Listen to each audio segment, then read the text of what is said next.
नवी मुंबईतील रबाळे परिसरात घडलेल्या गोळीबार प्रकरणात गुन्हे शाखेला मोठे यश मिळाले आहे. या प्रकरणात 5 आरोपींना अटक करण्यात आली आहे. 6 एप्रिल रोजी संदीप गवस आणि अमित मोर्या यांच्यावर अज्ञात आरोपींकडून गोळीबार करण्यात आला होता. या घटनेत अमित मोर्या जखमी झाले असून त्यांच्यावर मुंबईत उपचार सुरू आहेत.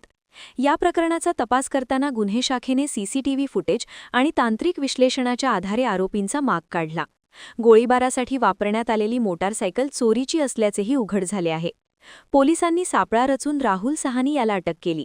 त्यानंतर मोहम्मद फरदून अल्लाउद्दीन खान, विशाल महाडेक आणि गुरफान खान यांच्यासह एकूण 5 आरोपींना ताब्यात घेण्यात आले. प्राथमिक तपासात जुन्या वादातून आणि पैशांच्या व्यवहारातून हा हल्ला झाल्याचे समोर आले आहे. ते स्वतः शस्त्र प्रोक्यूर केलेलं होतं, बाहेरून आणलेलं होतं बिहारमधनं.